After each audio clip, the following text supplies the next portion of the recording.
की आज सुद्धा त्यांना त्या धर्माची त्या समाजाची लोक नको आहेत। हा संपूर्णपणाने हलकटपणा हा सहन करण्यासाठी आम्ही तुम्हाला मतं द्यायची आणि संपूर्ण राज्यात बेकारीचं संकट फार मोठं आहे। एक तर शेतकऱ्याला भाव नाही, बेकारी वाढते।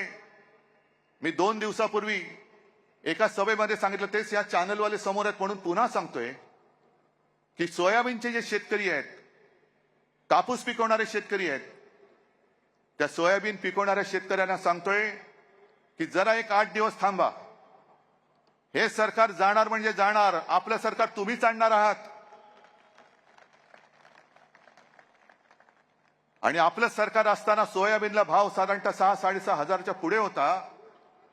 तुम्ही हे सरकार बदला, मी तुम्हाला सोयाबीनला 7,000 रुपये भाव देऊन दाखवतो। आपलं सरकार आल्यानंतर पुन्हा शेतकऱ्यांना कर्जमुक्त करून दाखवतो। फक्त तुम्ही सरकार बदला।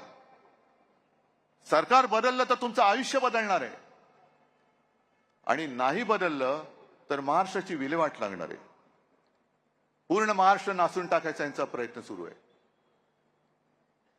अमित शहा जे बोलले मागे, तरी खरं म्हणजे आज मी बघितलं, कारण आपल्या शिवसेना प्रमुखांचा स्मृती दिन नरेंद्र मोदींनी ट्विट केली की नाही? केले।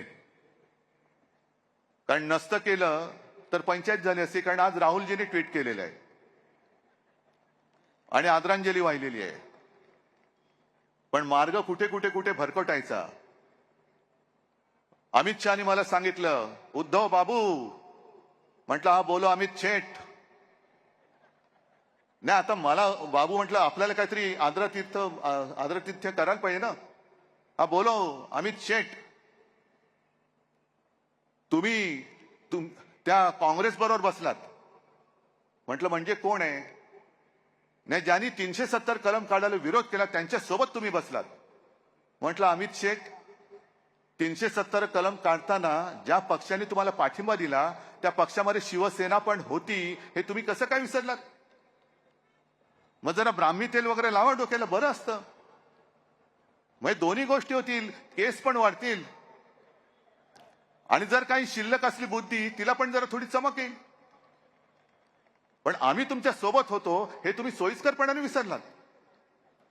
बरं, 370 कलमचा प्रश्न तुम्ही जो माझ्या अंगावरती भिरकवलाय, मग जेव्हा 370 कलम होतं आणि काश्मीरमध्ये हिंदू पंडितांवरती अत्याचार होत होते, अनेक काश्मीरी हिंदू पंडित स्वतःचं चंबू गबाळ घेऊन आपल्या हक्काचं घरदार सोडून आपल्याच देशामध्ये निर्वासितासारखे भटकत होते। जो नटसम्राट मधला डायलॉग आहे ना, कोणी घर देता का घर, हे जिणं त्या हिंदू पंडितांच्या नशिबी आलं होतं। तेव्हा अमित भाई तुम्ही असो किंवा नरेंद्र भाई तुम्ही आहात, मुळामध्ये या नावाची 2 माणसं या आपल्या देशामध्ये आहे हे कोणाला माहिती नव्हतं। तेव्हा फक्त एक आणि एकच हिंदू हृदय सम्राट शिवसेना प्रमुख बाळासाहेब होते, ज्यांनी काश्मीरी पंडितांना सांगितलं की तुम्ही इथे तिथे फिरू नका, तुम्ही आमचे आहात, या माझ्या महाराष्ट्रामध्ये या। त्यांना राहायला घर, त्यांच्या शिक्षणाची सोय, त्यांच्या रोजीरोटीची सोय हे शिवसेना प्रमुखांनी केलं, म्हणून ते एक आणि एकच हिंदू हृदय सम्राट होऊ शकले आणि तेच एकमेव राहतील। तुम्ही किती प्रयत्न करा, तुम्ही होऊ शकत नाही, कारण तुमचं हिंदुत्व हे खोटं हिंदुत्व आहे। 370 कलम काढलं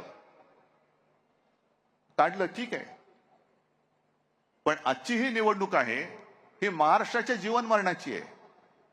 जेव्हा बेकारांचे तांडे महाराष्ट्राच्या रस्त्यावरती फिरतात, शेतकरी येतात, ते सांगतात आम्हाला हमी भाव द्या, आणि तेव्हा त्यांना समाधान देण्याच्या ऐवजी तुम्ही त्यांना काय सांगताय? काश्मीरमधलं 370 कलम काढले। काश्मीरमधलं 370 कलम काढल्याचं आम्ही स्वागत जरूर करतो, पण त्या तिथे काढलेल्या कलमामुळे माझ्या शेतकऱ्याच्या आत्महत्या नाही थांबवत आहेत, महिला इथल्या सुरक्षित राहत नाहीयेत, ना कोणाला नोकऱ्या मिळत आहेत।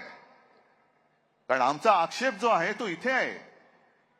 मी अनेकदा सांगितले, परत एकदा सांगतो की माझ्या मनात गुजरात बद्दल आणि गुजराती लोकांबद्दल अजिबात द्वेष नाही, त्यांचं आमचं काही भांडण नाही आणि मुद्दामून मी चॅनलच्या समोर सांगतोय की गुजराती लोक सुद्धा माता भगिनी आणि बांधव जे हे ऐकत असतील, पाहत असतील, अनेक वर्ष तुम्ही मुंबईमध्ये राहताय, महाराष्ट्रामध्ये राहतात, कधी आपलं भांडण झालेलं नाही, पण तुमच्या आणि देशामध्ये मोदी आणि शहा एक भिंत बांधतायत, त्याची खबरदारी तुम्ही घ्या.